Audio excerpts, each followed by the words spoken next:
safe environment keeps Amma free from harassment, violence, and conflict. Fortunately, her family doesn't have to worry about paying school fees. Over the last decade, secondary education enrollment has more than doubled in the region, but allowing more students like Amma to graduate requires more investments. With concerted efforts, 4.6 million more girls could attend secondary school by 2025 in Western and Central Africa. Amma passes secondary school with flying colors. She attends a university that is affordable, flexible, and offers high-quality skills, preparing her for future careers.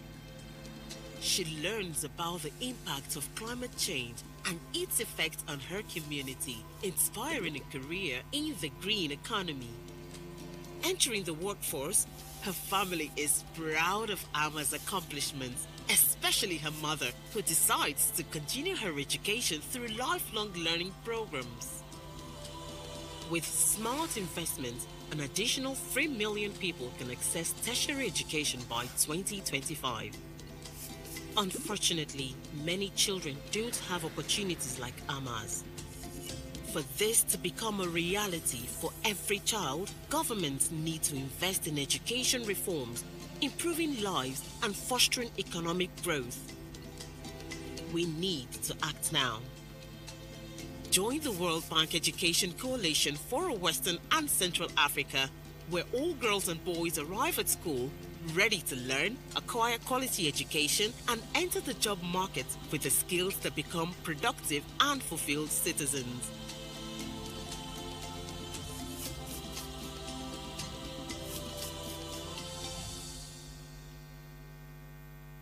Say hello to Amma, a curious little girl.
Say hello to Amma, a curious little girl who loves to learn, and today is her first day of school. Amma's family prepared her for school by providing her with proper nutrition and an engaging home environment. Success for Amma starts in primary school, where good roads for transportation, clean drinkable water, and toilets help her focus on learning. Amma's teacher has a major impact on her students, but must be supported with training and resources. Because Amma's classroom has regular learning assessments,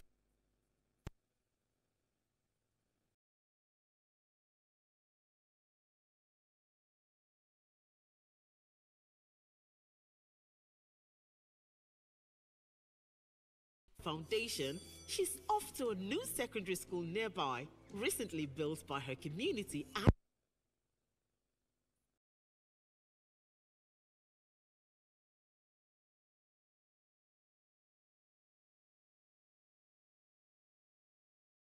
school fees.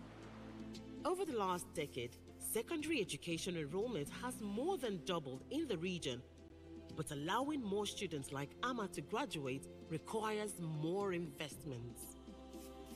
With concerted efforts, 4.6 million more girls could attend secondary school by 2025 in Western and Central Africa.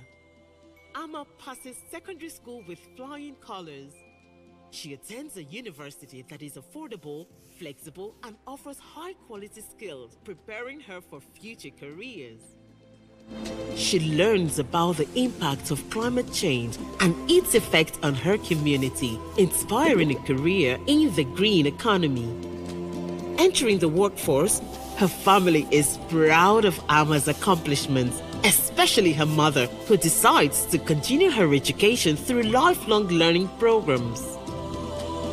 With smart investments, an additional 3 million people can access tertiary education by 2025. Unfortunately, many children don't have opportunities like Ama's. For this to become a reality for every child, governments need to invest in education reforms.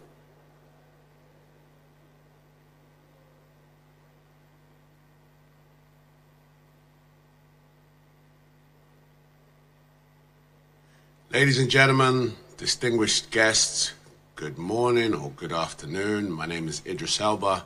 Please excuse my dress, my informal setting. I come to you from my home in London. I wish I was there. But at the outset, I'd like to wish and congratulate HE President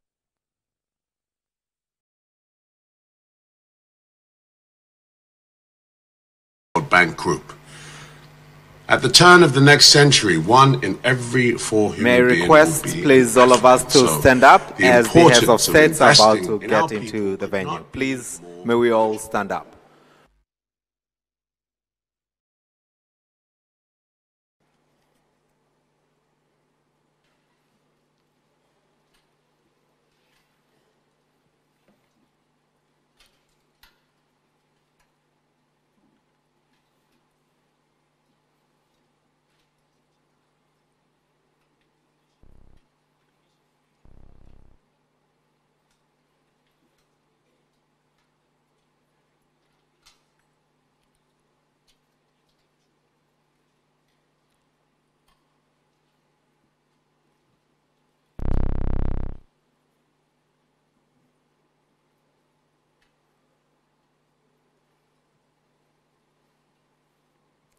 Okay, kindly be seated for another couple of moments.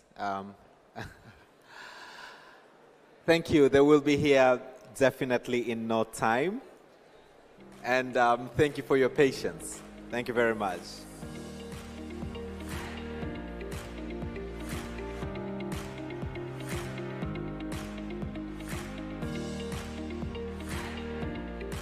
I think it's healthy to have a laughter in the morning, so thank you so much. Good afternoon. My name is Idris Elba.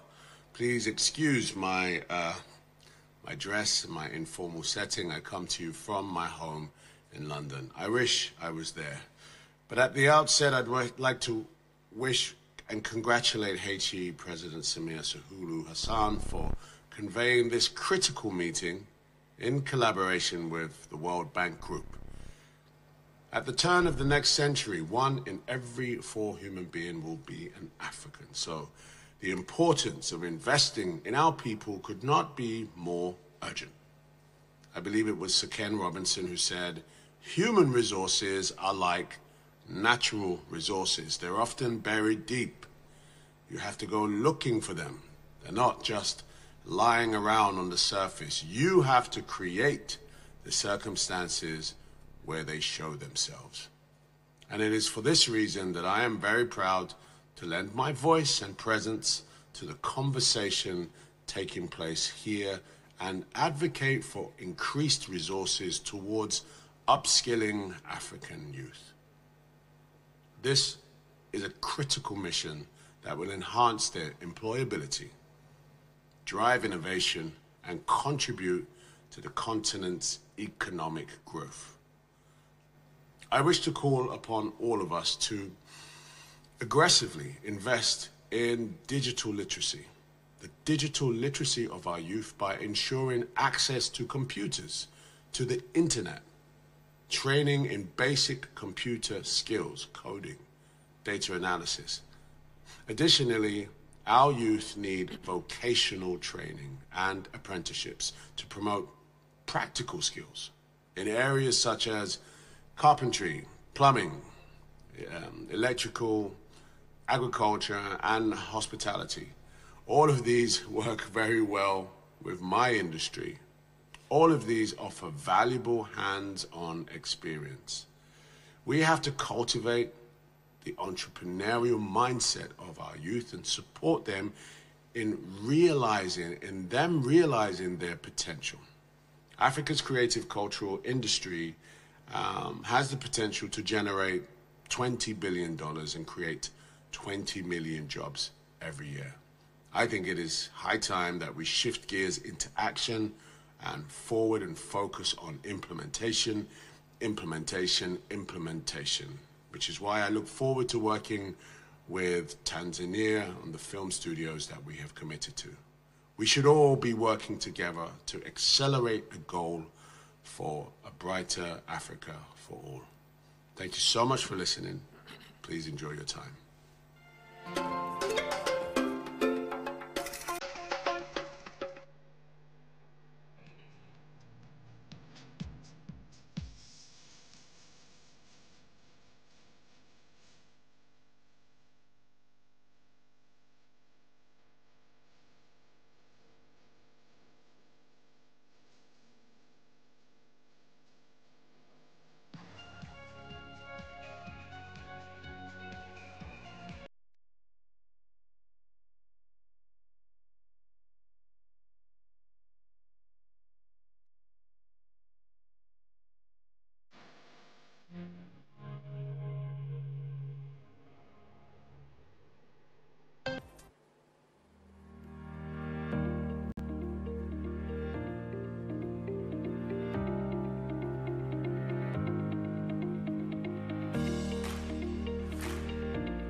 May we kindly stand up, brass band.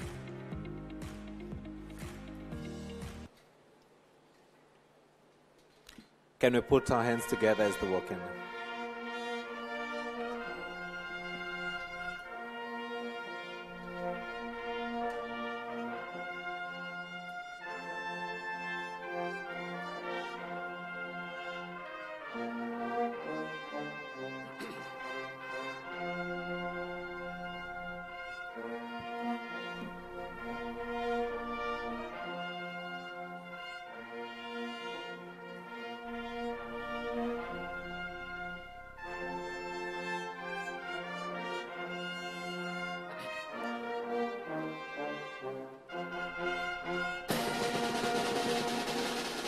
Excellencies, may I request you to remain standing as the brass band leads us into the anthems for Tanzania, East Africa Community, and the African Union.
kindly be seated.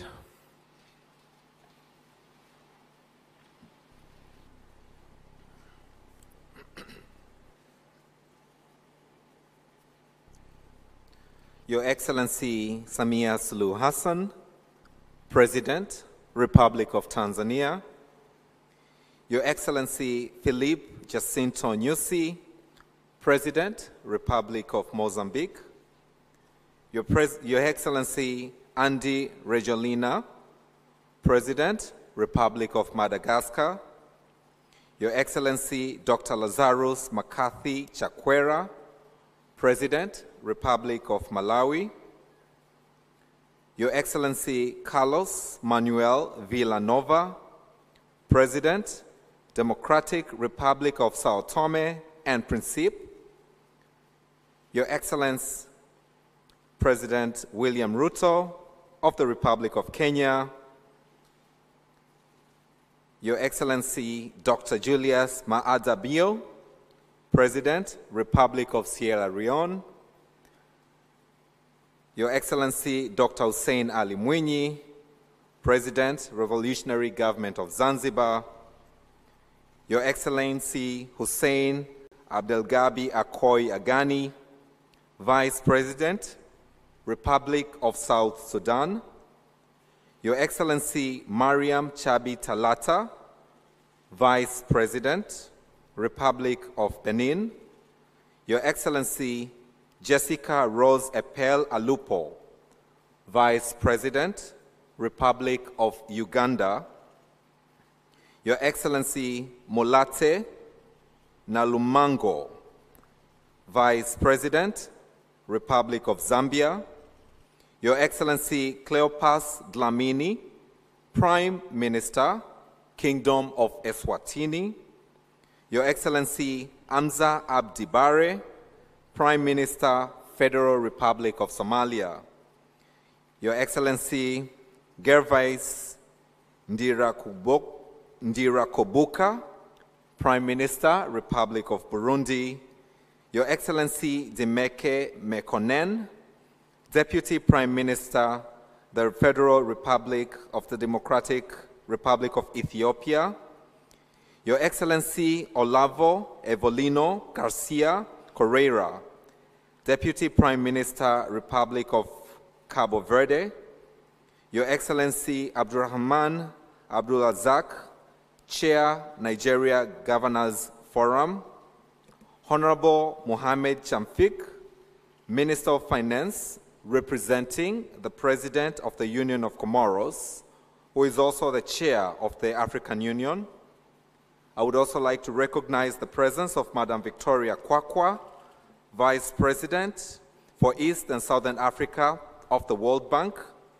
I would also like to recognize the presence of Mamta Murthy, Vice President, Human Development at the World Bank.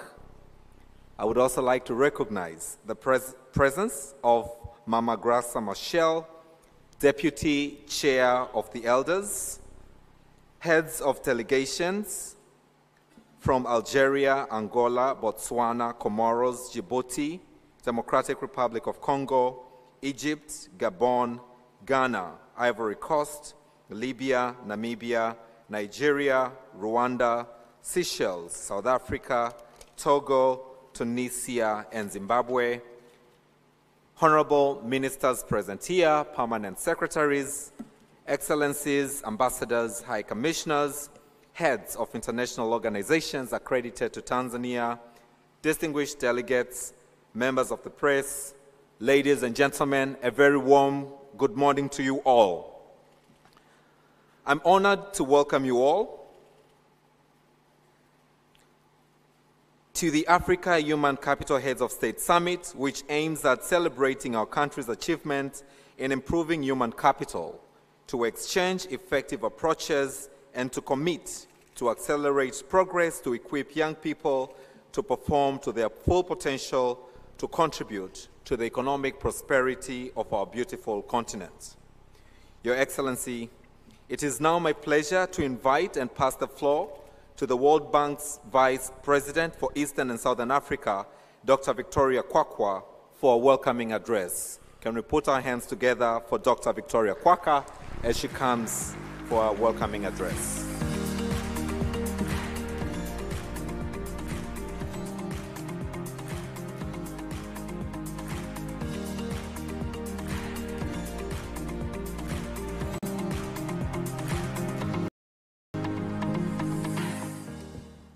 Thank you.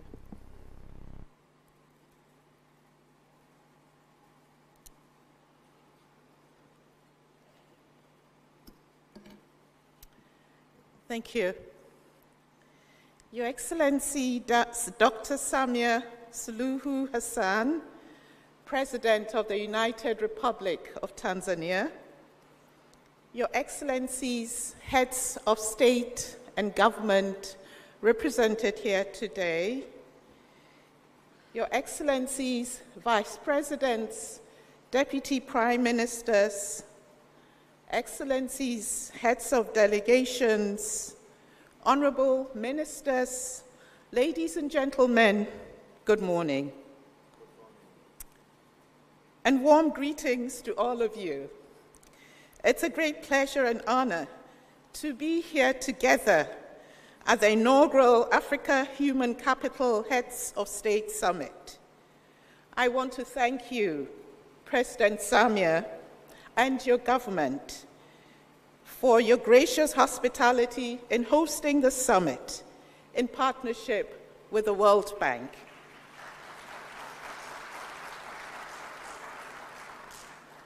Thank you.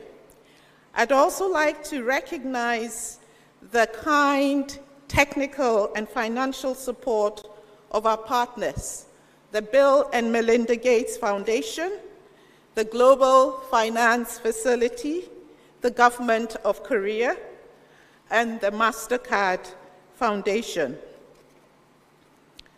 I want to thank Your Excellencies for coming together to support building a coalition and adopting a consensus on human capital in Africa. We're here with a common and urgent concern and a common sense of responsibility. Africa is facing a human capital crisis. Even before the COVID-19 pandemic, a child born in sub-Saharan Africa could expect to be only 40% as productive as she would be with full education and full health. An intuitive indicator of the crisis is the learning poverty rate, which measures the share of children who cannot read and understand a simple text by age 10. In sub-Saharan Africa, about 89% of children are learning poor.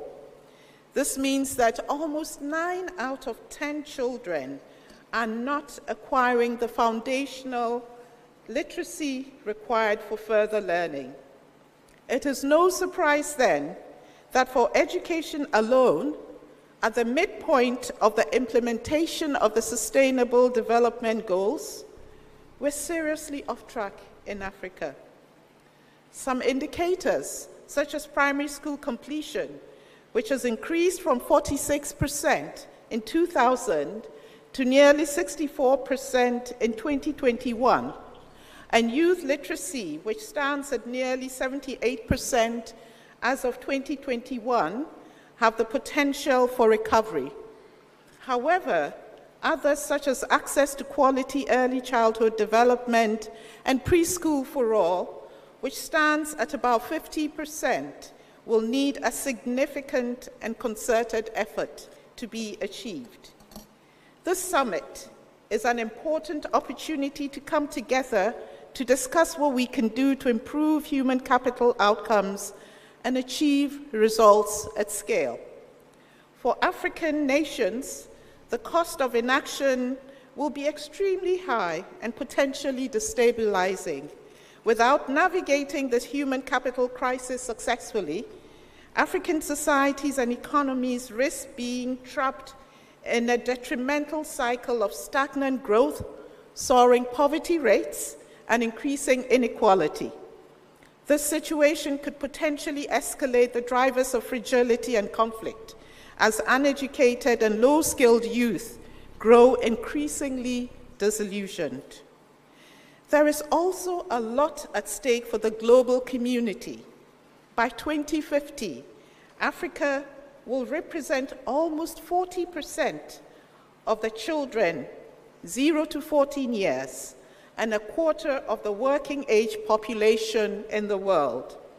Improvements in Africa mean improvements for the world. Improving human capital is not for the faint of heart or the impatient.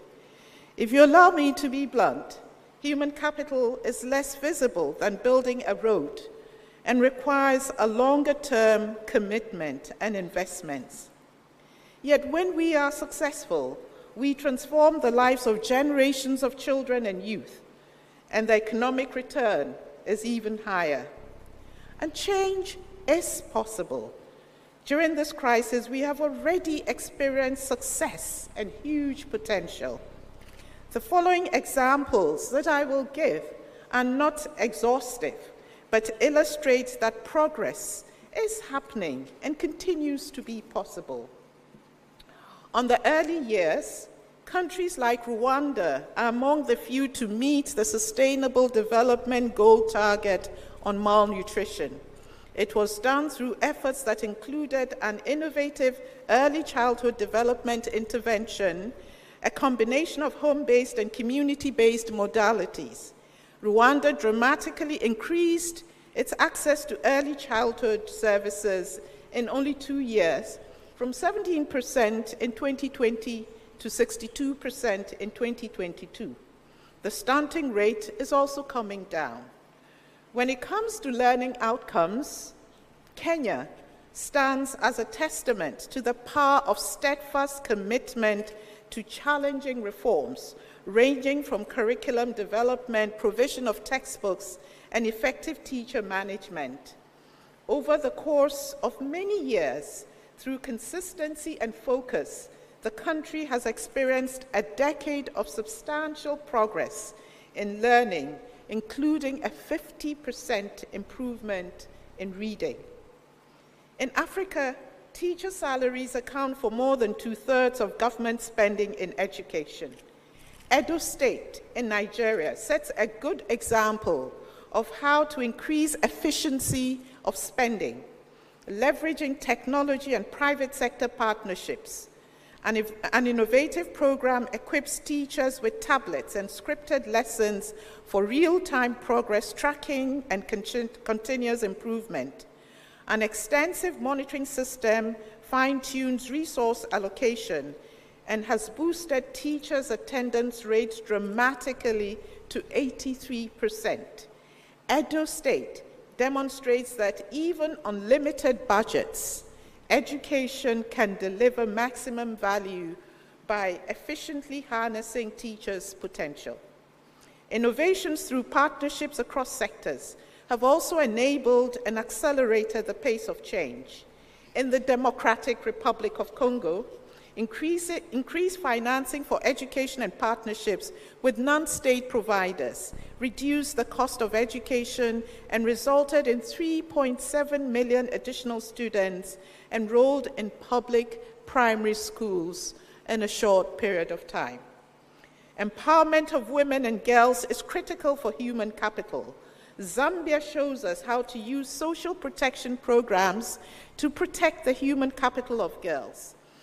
They mitigated the effects of the rising food prices through cash transfers provided through digital payments that enabled 59,000 girls to access secondary education.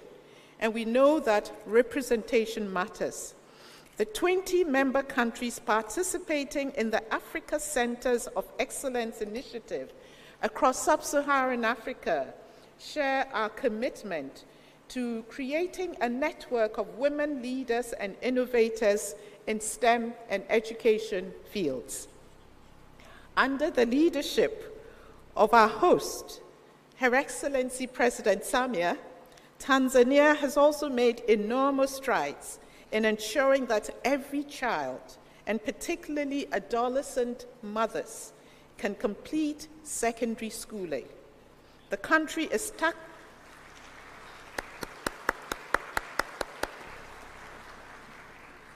The country is tackling this challenge in a holistic and coherent way.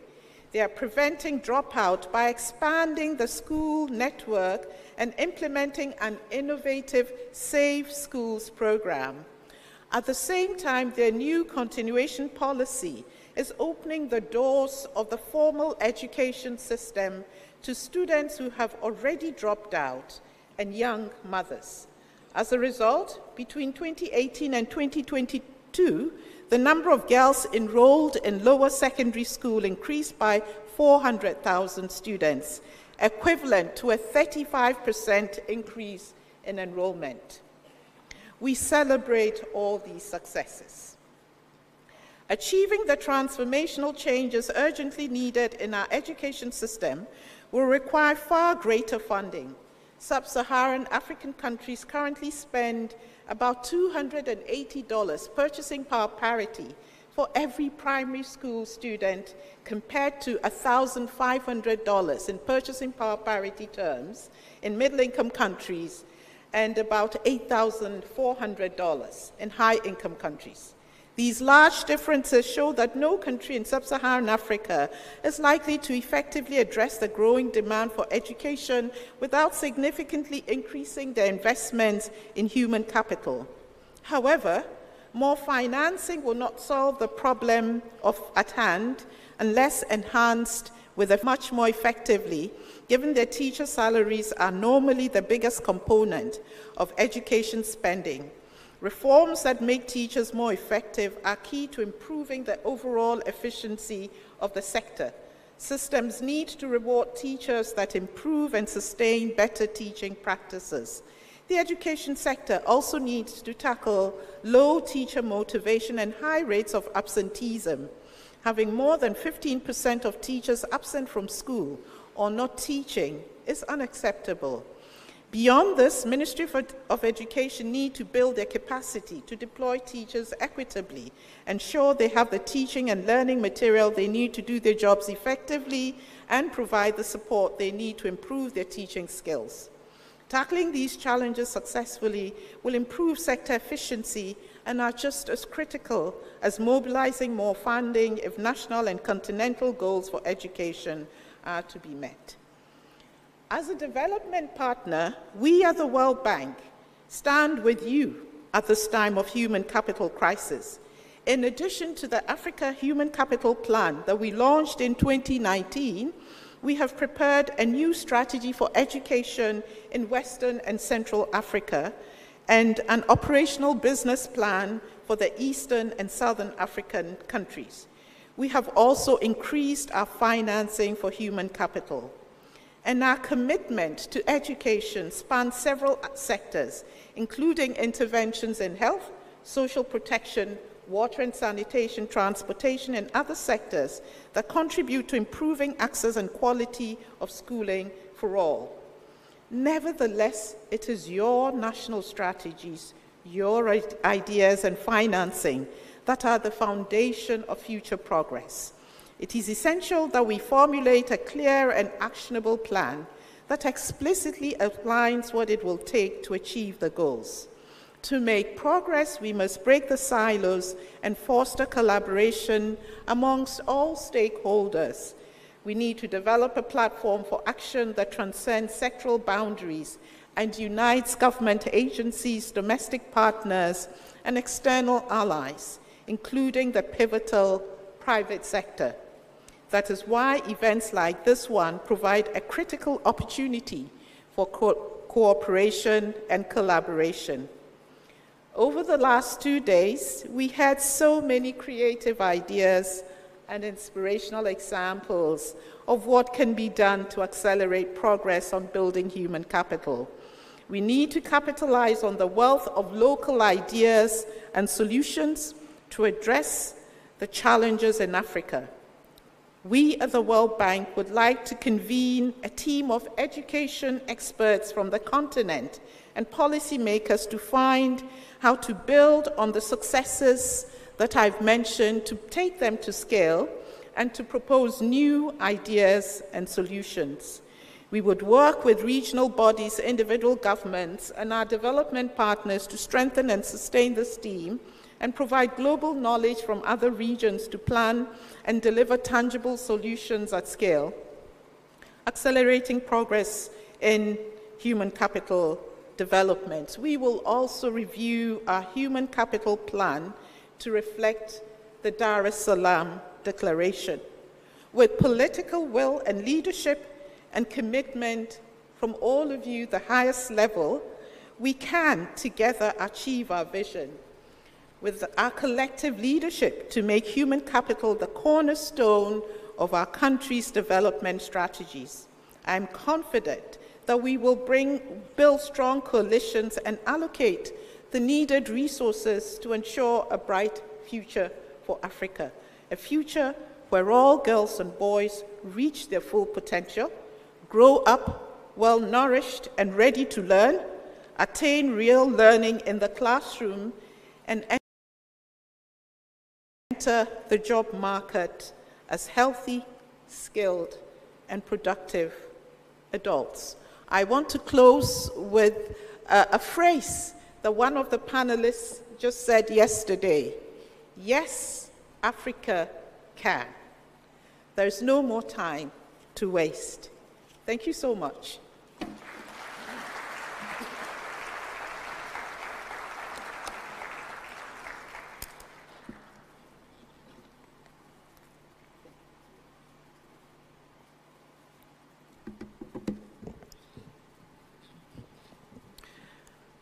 Thank you, Dr.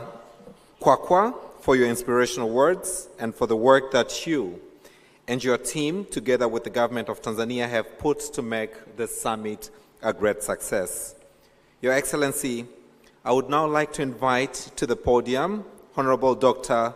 Stegomena Tax, Minister of Foreign Affairs and East Africa Cooperation of the United Republic of Tanzania, for her introductory remarks. Can we put our hands together as she comes to the podium?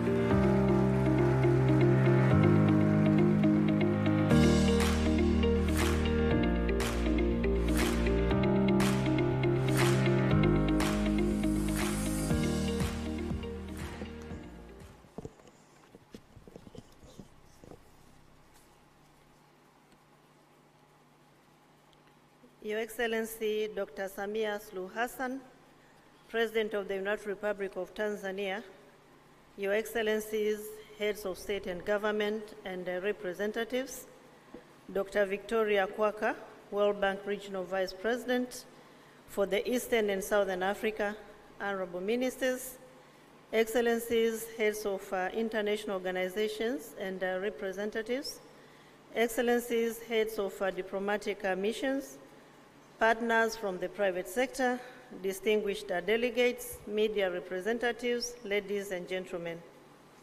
It is a great honor and privilege to stand before Your Excellencies to deliver introductory remarks on this special and a momentous occasion of the 2023 Africa Heads of States Human Capital Summit with a theme: accelerating Africa's economic growth, boosting youth productivity by improving learning and skills.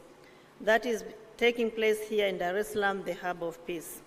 Your Excellencies, we gather here in recognition of the pivotal role that human capital plays in shaping the present and future of our African societies and economies and the global community at large.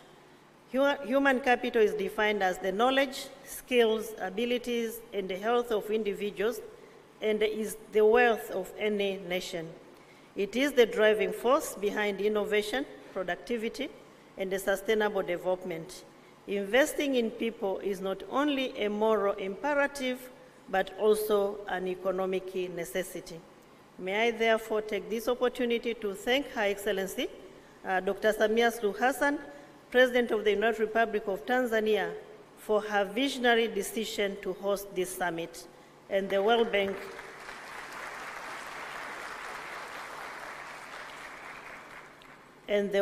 for affording the United Republic of Tanzania an opportunity to host it.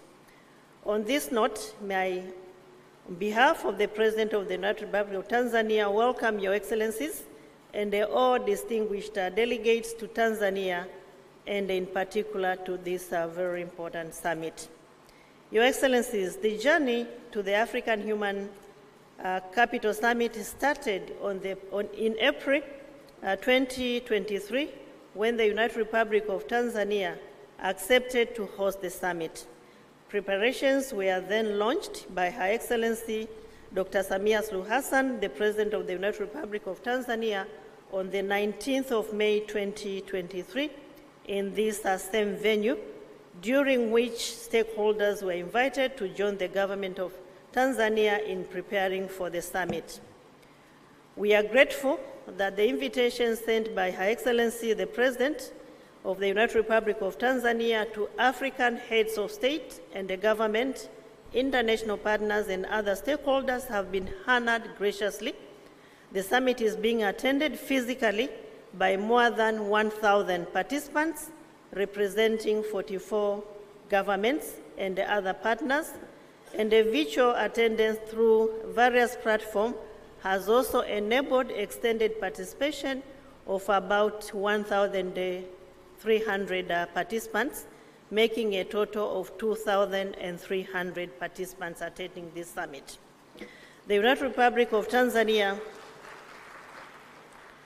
values your attendance and the participation, Your Excellencies, and they thank the World Bank for partnering with the United Republic of Tanzania to host this important summit in Tanzania. This positive response is a testimony of the seriousness attached to human capital development and the role it plays in boosting socio-economic growth of our continent. The summit comes at a time when the continent continues to implement Agenda 2063, aiming at transforming Africa into a global powerhouse. To achieve this aspiration, human capital development is a critical component, requiring massive and coordinated efforts by African countries and other partners. This summit is therefore a significant step towards achieving Agenda 2063 and also our pursuit to accelerate the realization of sustainable development goals. The summit provides a platform for sharing knowledge, experiences, and come up with innovative strategies to unleash the power of human capital and the concrete commitments. With the intensive preparations and commitment, as my sister, Madam Victoria said, the political commitment that we have witnessed, we are set for a very successful summit. With these introductory remarks, it is with great humility that I beg to invite Her Excellency Dr. Samia Suluhu Hassan, the President of the United Republic of Tanzania, to address the summit. Karibu sana, Mheshimiwa Rais.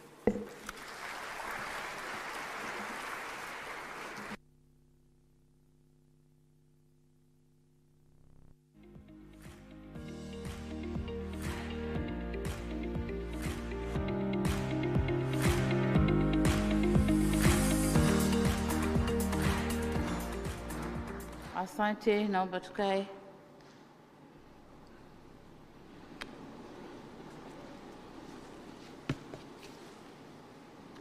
May I request the delegates to use their translation tools, because I'm going to talk on my national language.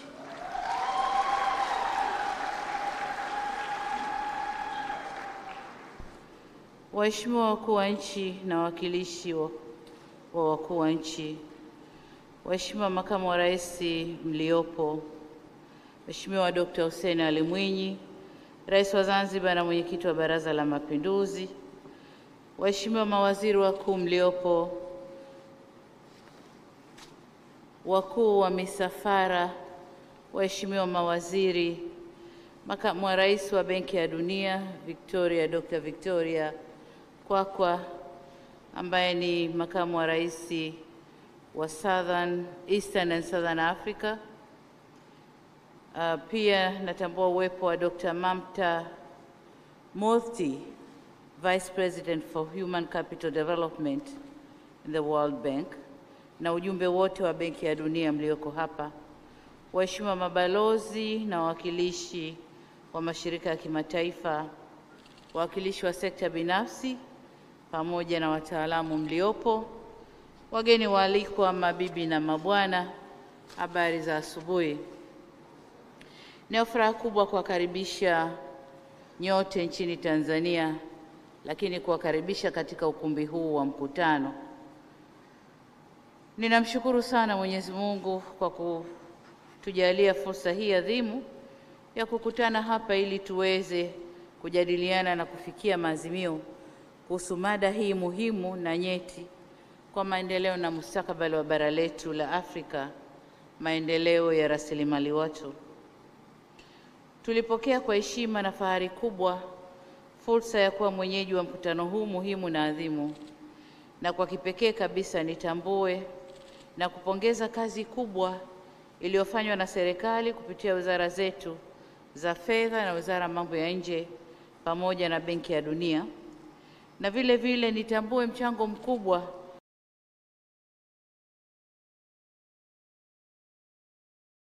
uliotolewa na wadhamini katika kufanikisha mkutano huu.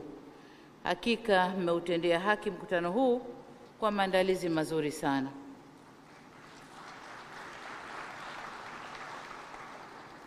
Natambua tuna wageni wengi waliosafiri masafa marefu kujiunga nasi leo, na nitumie fursa hii kuwapa pole kwa machovu ya safari na kuwakaribisha Tanzania. Natumai mmepokelewa vyema na mmekirimiwa kwa mila na desturi zetu za Kitanzania. Karibuni sana. Vile vile nitumie fursa hii kuwashukuru waheshimiwa viongozi na washiriki wote kwa kukubali mwaliko wangu na kuungana nasi katika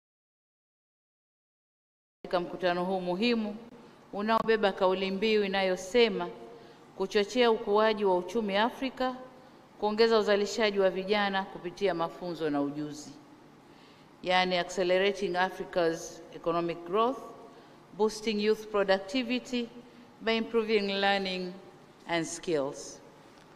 Waheshimiwa viongozi, tunakutana leo kujadili ajenda ambayo ndiyo moyo wa mataifa yetu: uwekezaji katika rasilimali watu, hususan vijana. Mkutano wetu huu wa leo utaamua ni aina ipi ya uwekezaji unahitajika ili kuleta tija na kuchochea maendeleo ya bara la Afrika. Hakuna muda mwingine sahihi wa kujadili haya zaidi ya huu tulionao. Kwa kipindi cha zaidi ya muongo mmoja sasa, bara la Afrika limepitia ukuaji na uimarikaji mkubwa wa uchumi au chumi zake katika sekta tofauti.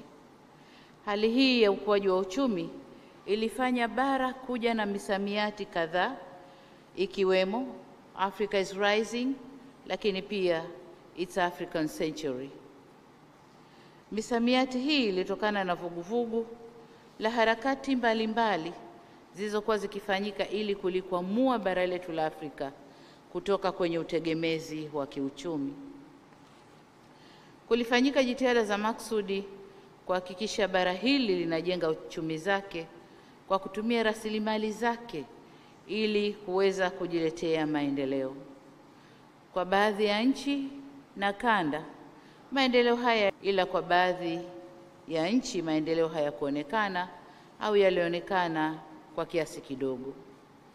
Ni jambo la kusikitisha kuwa kwa baadhi ya nchi ukuaji huu wa uchumi haujachangia katika kuhakikisha wanajenga uchumi jumuishi wala kuchochea uzalishaji wa ajira mpya, hususan kwa vijana. Aidha, mbali na ukuaji huu wa uchumi, bado bara la Afrika limeendelea kukabiliwa na changamoto mbalimbali kama vile uhaba wa chakula, viwango vikubwa vya ukosefu wa ajira, umasikini uliokithiri na ukosefu wa usawa kwenye jamii. Ni wazi kuwa bara letu bado linahitaji mageuzi makubwa katika nyanja zote muhimu za uzalishaji na maendeleo. Na haya ndiyo malengo na madhumuni ya ajenda ya maendeleo ya Afrika tunayoitaka ya mwaka 2063 ambayo imeweka malengo 7, na hapa najielekeza kuyazungumzia malengo 4. ambayo moja ni Afrika ambayo mafanikio yake yanajikita kwenye ukuaji jumuishi wa uchumi na maendeleo endelevu. Mbili, Afrika yenye utengamano kisiasa kwa kuzingatia fikra za kimajumui na mwelekeo wa kimapinduzi. Tatu, Afrika inayozingatia misingi ya utawala bora, demokrasia, haki za binadamu na utawala wa sheria. Na nne, Afrika ambayo maendeleo yake yanatokana na watu kwa kutumia vipaji vyao, hususan wanawake, vijana, pamoja na kutoa makuzi bora kwa watoto. Na hili ndilo lililotuweka leo hapa. Waheshimiwa viongozi, nimeona niyataje malengo haya manne ili kuona uzito na dhima ya majukumu yaliyoko mbele yetu na kutafakari ni aina gani ya uongozi na sera zinazohitajika kuhakikisha tunafikia na kutimiza kwa ukamilifu malengo haya. Ni muhimu sisi kama viongozi tuhakikishe kwamba tunaangalia, tunatathmini na kusimamia mageuzi yote muhimu ili kuliwezesha bara hili litumie uwezo na rasilimali zake kujikomboa kiuchumi. Kama nilivyosema awali, mkutano huu unafanyika kwa wakati muafaka, hasa ikizingatiwa kwamba kwa sasa Afrika ndilo bara lenye vijana wengi zaidi. Takwimu zinaonyesha kuwa ifikapo mwaka 2050 Afrika itatoa nchi 10 zenye idadi kubwa zaidi ya vijana duniani. Kwa mujibu wa World Economic Forum, zaidi ya 60% ya watu wa barani Afrika ni vijana walio chini ya miaka 25. Aidha, inakadiriwa kuwa ifikapo mwaka 2030 Afrika itakuwa na 42% ya vijana wote duniani, na umri wa wastani wa nchi za Afrika ni chini ya miaka 20. Hii inatuonesha kwamba kuna mambo mengi ya kimaendeleo, hususan kwenye mambo ya afya, ili tuweze pia kukuza wastani wa umri kwa Afrika. Hii inamaanisha kuwa bara letu ni bara lenye watoto na vijana wengi. Kwa tafsiri ya kidemografia, habari hii ni nzuri na vile vile ni mbaya kwetu. Hali hii inaweza kuwa nzuri na yenye tija iwapo tutawekeza kwenye rasilimali watu kwa kuhakikisha uwepo wa afya bora, elimu bora yenye stadi za maisha ili kujenga nguvu kazi yenye tija kama ilivyo kwa wenzetu wa bara la Asia.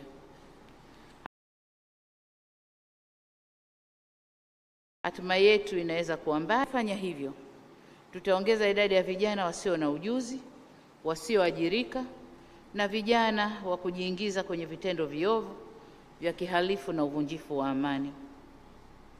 Hivyo basi, kwetu sisi tuliopo hapa leo, tujiulize, je, bara tulilolirithi kwa waasisi wetu waliotafuta uhuru wa Afrika ndilo bara tunalotaka kuwarithisha vizazi vijavyo au wajukuu wetu?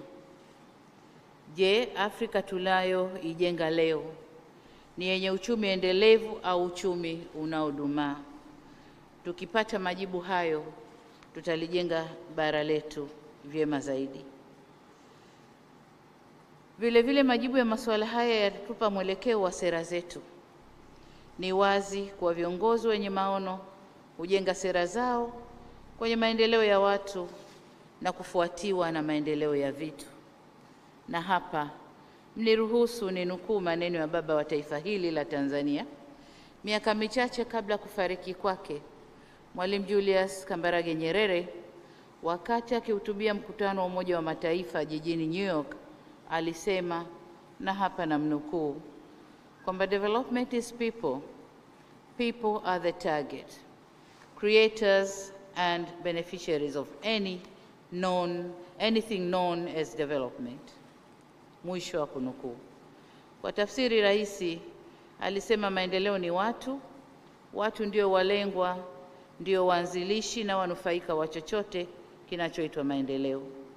Kwa mantiki hiyo, hatuwezi kulikomboa bara letu kiuchumi kama hatutaelekeza nguvu zetu kwenye maendeleo ya rasilimali watu, kwa kuwapa maarifa na ujuzi unaohitajika katika kuyatumia na kuyabadilisha mazingira yao kwa manufaa yao.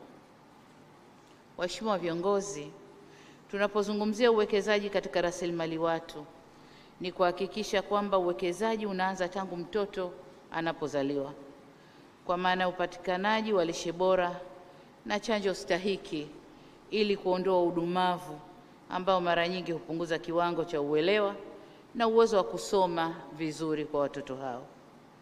Ili kuhakikisha tunaweka msingi mzuri wa elimu, tunapaswa kuwa na maandalizi mazuri ya elimu, na hasa elimu ya awali, kwa ajili ya kuandaa watoto kimwili, kiakili, kiismu au kijinsia na kiubunifu. Jambo jingine, ili elimu itoe matokeo chanya, ni lazima kuwa na mitaala yenye kukidhi matakwa ya soko la ajira.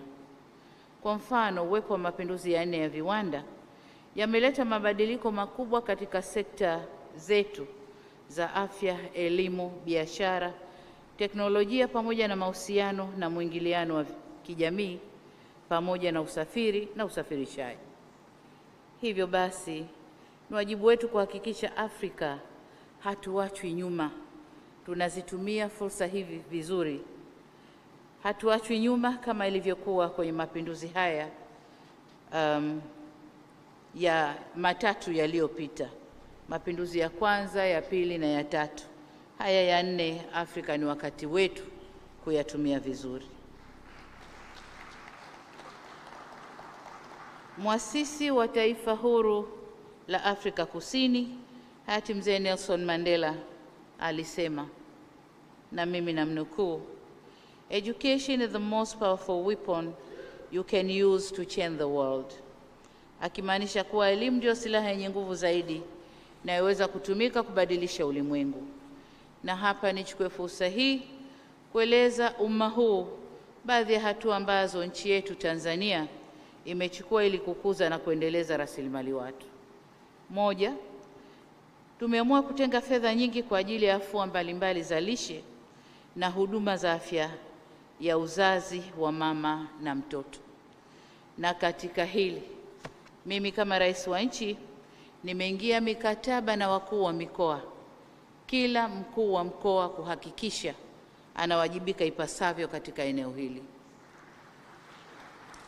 Lakini la pili ni kuanzisha vituo vya elimu ya awali, yani Early Childhood Development Centers, ambayo tunaendelea kuvieneza nchi nzima. La tatu ni mapitio na maboresho ya sera ya elimu, mitaala na programu za mafunzo ili ziendane na mazingira pamoja na mahitaji ya sasa ya maendeleo. La 4 ni uanzishwaji wa mfuko wa kusaidia kaya maskini ujulikanao kama Tanzania Social Action Fund, TASAF. Lengo la mfuko huu ni kupunguza umaskini na kuboresha upatikanaji wa huduma za afya na elimu. Tangu mwaka 2000 zaidi ya kaya milioni 1 zimenufaika na zaidi ya miradi 731 ya miundo mbinu mbalimbali ya elimu, afya, maji safi na salama, kilimo na mazingira, njia za usafiri na usafirishaji zimetekelezwa. Jingine ni uanzishwaji wa programu ya elimu bila malipo kwenye ngazi za elimu ya awali, elimu ya msingi na hadi sekondari. Watoto wetu wanasoma bila kulipa. Lakini la 6 ni uwekezaji kwenye elimu ya ufundi na mafunzo ya mali, yani vocational education and training, ikiwa ni pamoja na kutoa ujuzi bobezi ili kuongeza tija, ushindani na uwezo wa ndani katika kutumia rasilimali za nchi yetu. 7, kuwezesha vijana kiuchumi kupitia mikopo inayotolewa na halmashauri. Mikopo hii tunatoa 4%, tumezitaka halmashauri kutenga 10% ya mapato yao ya ndani. 4% inatumika kwa kuwakopesha vijana, 4% inatumika kuwakopesha wanawake, na 2% inatumika kuwakopesha watu wenye ulemavu. Jambo la 8 ni kuruhusu watoto walioacha masomo, hasa wa kike waliopata ujauzito, kuweza kurudi tena shuleni na kuendelea na masomo yao. Na hapa nataka niseme kwamba jaribio hili lilianza kule Zanzibar, na furaha kusema kwamba kuna watoto ambao walirudi kuanzia form 1 kidato cha 4, wamemaliza university na sasa wako vizuri. Kwa hiyo ni fursa nzuri ya kuwarudisha watoto shuleni.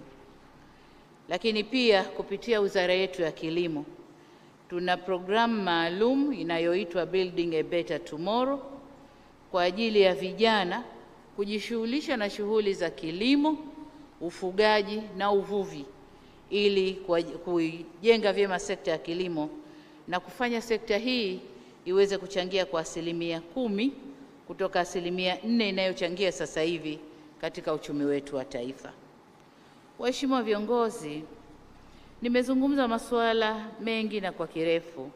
Sasa naomba mniruhusu niataje kwa mahsusi na kwa muhtasari maeneo muhimu yanaweza kutusaidia kuboresha rasilimali watu ya Afrika ili atusaidie kuongeza mijadala yetu tukiwa hapa. Kwanza, lazima tujidhatiti kutumia rasilimali watu tulionayo kwa manufaa yetu, kwa maana ya reaping the demographic dividend. Idadi kubwa ya vijana tulionayo Afrika ni fursa ya pekee kwa ajili ya mageuzi ya kiuchumi. Badala ya kuacha vijana hawa wakrosi hizo bahari, wapigwe njiani, wazamishwe, kwamba wanakwenda Europe kutafuta maisha bora. Maisha bora watayapata Afrika tukiwaendeleza. Lakini la pili, lazima tuwafundishe watoto wetu kuhusu uzazi wa mpangilio. Kama nilivyosema, Afrika population yetu ni kubwa sana, na population hii inaweza ikatuletea tija au ikatuletea mambo yasiyofaa kama hatukuitumia vizuri. La tatu, kuongeza manufaa kutokana na elimu na mafunzo tunayoyatoa katika nchi zetu. Tuhakikishe elimu tunayoitoa inawapa uwezo vijana wetu kuongeza tija na kujenga uchumi wetu. 4, kuongeza uwekezaji katika sekta nyingine zinazoleta ufanisi katika huduma za elimu na afya. Ni lazima kuwekeza katika miundombinu kama vile njia za usafiri na usafirishaji, kuongeza nishati au umeme, maji safi na usafi wa mazingira. Haya yote tukiyaboresha yanaweza kutusukuma katika kutoa huduma za afya na elimu ili ziwafikie watu wote na ziwe endelevu. Jambo la 5 ni utekelezaji wa programu za hifadhi ya jamii katika uzalishaji, yani implementing productive social safety nets programs katika nchi zetu. Waheshimiwa viongozi, kuzifungua fursa katika kuitumia rasilimali watu ya Afrika ni wajibu wa kimaadili na ni sharti muhimu la kiuchumi, kwani kwa kuwekeza katika hifadhi ya jamii, kuongeza rasilimali fedha kwenye elimu na maendeleo ya rasilimali watu, tunaweza kuijenga Afrika yenye mafanikio jumuishi. Kwa hivyo, inatupasa tuunganishe nguvu za serikali, asasi za kiraia na sekta binafsi ili kufanya uwekezaji unaohitajika na kujenga mazingira wezeshi ya kukua na kuendelea kwa rasilimali hii muhimu ambayo ni watu wetu, vijana wetu. Kwa pamoja tunaweza kujenga mustakabali mwema wa Afrika kwa kuhakikisha ndoto za vijana wetu zinatimia. Waheshimiwa viongozi, wakati nikihitimisha, nisisitize kwamba suala la maendeleo ya rasilimali watu wa Afrika haliwezi kuja kwa kubahatisha na halina mbadala. Lazima tuwe na mipango madhubuti ya kuhakikisha rasilimali watu Afrika inaendelezwa kwa manufaa ya bara hili na kwa maendeleo yetu. Ndugu zangu, baada ya kusema hayo, niseme wakati ni sasa. Inawezekana kila mmoja atekeleze jukumu lake kwa nafasi yake tuendeleze bara letu Afrika. Asanteni sana kwa kunisikiliza. Asante sana.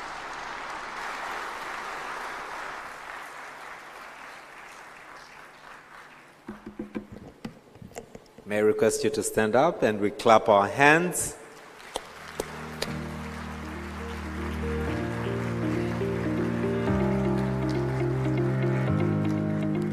Please be seated. Asante sana.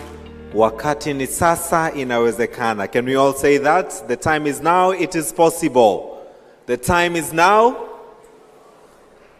Thank you so much, Your Excellency, for your leadership and for bringing the continent together for this important Human Capital Heads of State Summit here in Dar es Salaam, Tanzania. Excellencies, up next we have a video that is going to set the stage on how focusing on learning and skills will help propel human capital-led economic growth in Africa. After the video, I will have the honor to invite World Bank Vice President for Human Development, Dr. Mamta Murthy, to give us a deeper reflection of this video. But for now, distinguished delegates, excellencies, is the video. Thank you.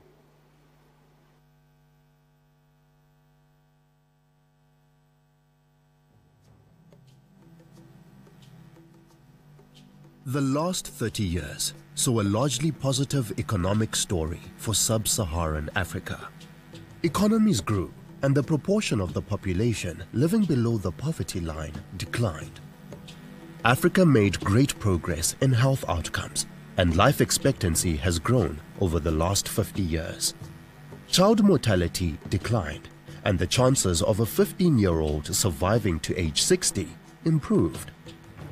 Senegal and Ghana reduced stunting, which is defined as impaired growth and development of children due to poor nutrition, repeated infection, and inadequate psychological stimulation. Stunting affects learning, productivity, and leads to low wages in adulthood. Liberia, Rwanda, and Malawi were able to reduce under 5 mortality by 2/3 in the last 2 decades. Over the last 2 decades, Kenya and the Seychelles have made consistent strategic investments in health and education with significant results. Select countries record higher secondary school access and completion rates than the regional average. This raises the future productivity of current cohorts as measured by the Human Capital Index. Paired with favorable demographics, these countries are well positioned to reap a demographic dividend driven by high levels of human capital to accompany other investments. However, there were significant differences across the countries in national income, natural resources, fragility and conflict, and urbanization, among others. A key feature of Africa's growth experience has been the diversity driven by regional heterogeneity, with some countries growing faster than others. As these developments progressed, its population grew from around 180 million people in 1950 to more than 1 billion now, and is projected to grow to slightly more than 2 billion people by the late 2040s. Although the region has grown economically, this was not enough to deliver rapid per capita income growth. Africa is still the poorest region and lags in key human capital indicators like learning, out-of-school children, stunting, and the proportion of youth with appropriate skills. Still, a significant proportion of children on the continent cannot read, more than half of whom are women, which further limits their participation in the labor market. Africa is at a critical juncture in its economic growth journey in a rapidly changing world, driven by technology and digital advancement. Jobs will be digitally focused and require new skills. While global populations will continue to grow, the overall growth rate is slowing and the world's population is aging. However, Sub-Saharan Africa's unique demographics offer both hopes and risks. With timely strategic investment, Sub-Saharan Africa has a real opportunity to use its biggest asset, its people, as a key driver for growth. Hope can be seen through a potential economic and demographic dividend with changing dependency ratios. But with a rapidly increasing population of young people and workers who will need education and jobs, Sub-Saharan Africa is the only region with an increasing working age population. The youth population in India and China are declining, while that in Sub-Saharan Africa is increasing. By 2075, Africa will stand out as an extraordinary hub of human activity, with almost a third of all people on Earth projected to call this continent home. The working age population is surging at remarkable speeds. By 2035, there will be 450 million more workers joining the labor market, with only 100 million jobs being available at the current rate. Sustained economic growth, fueled by a youthful population, will not be realized automatically. It requires private sector partnerships and bundles of multi-sector, time-sensitive policies for job creation. These policies must equip youth with relevant skills in STEM to meet the demands of future jobs.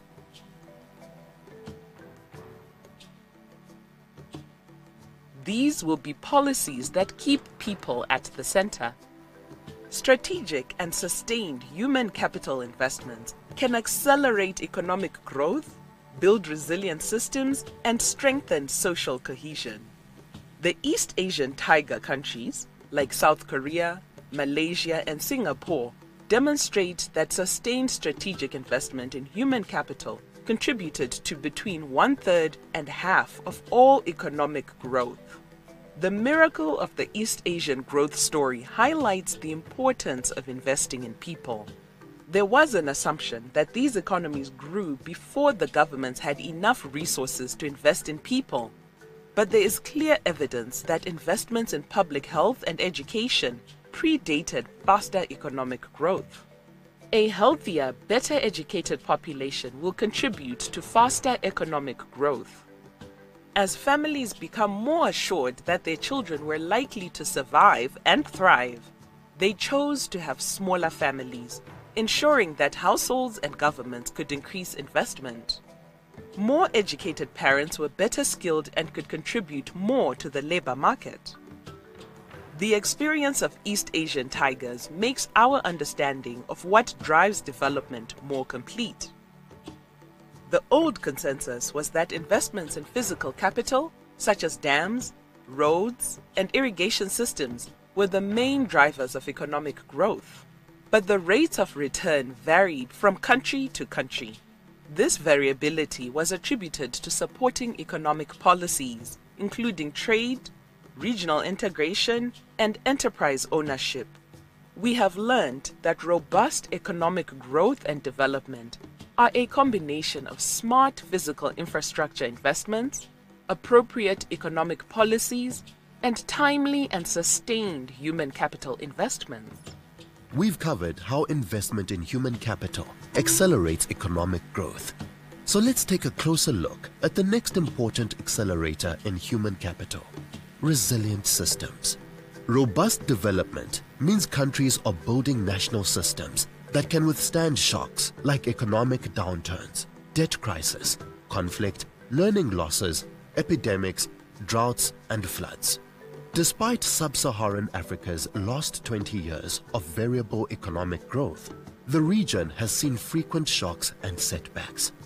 The COVID-19 pandemic is not the first health shock in the region. The Ebola epidemic devastated parts of Africa, and before that, HIV or AIDS had a substantial and long-term negative impact on all aspects of development. Shocks at any stage of life, be they economic, climate-related, or health-focused, increase population vulnerability and erode human capital. Shocks put households at risk economically, requiring a more significant governmental response to help stabilize the economy. Sub-Saharan Africa is also especially vulnerable to climate change. which will likely be more devastating to poorer households. All of these shocks disrupt and reduce investments in human capital, test government systems, and stretch meager financing. Human capital builds the resolve of households to withstand climate shocks and contribute to a more livable planet. Human capital investment for system resilience can include social protection systems, targeting assistance, social work and services programs, adaptive education systems, and resilient public health systems. Investments in human capital also help equalize opportunity. Research shows that countries with lower levels of inequality tend to experience faster growth and address inequality. More equitable human capital endowments are important growth drivers, and highly unequal countries experience growth slowdown upon reaching middle income status. A key lesson is that strategic human capital spending can reduce inequality.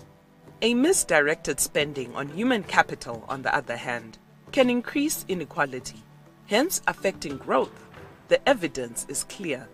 Equal countries tend to experience faster growth. Human capital investments are central to strengthening social cohesion, our final important accelerator. Social cohesion is critical for every country, but is especially important in the context of violence, conflict, and fragility. The delivery of education, healthcare, water sanitation, and justice and security provide the glue that binds a state and a society. At a basic level, providing a range of quality social services that address the population's needs is an important step in building trust in the role of government. To strengthen social cohesion, service delivery solutions should address and correct inequalities across income groups, ethnicities, religions, and linguistic lines.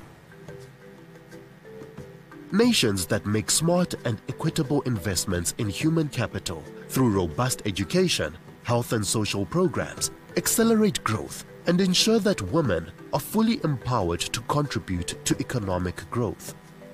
Evidence shows that strategic investments in human capital and people set the stage for economic growth.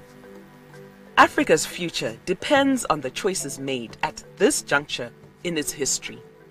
The increasing proportion of young people need to be skilled, and the right policies are needed to ensure these young people will have jobs. We can shape our future with collective focus, resolve, partnerships, and investment. Africa is at a unique moment in its history. How can we partner to ensure Africa reaps its demographic dividend for growth and jobs?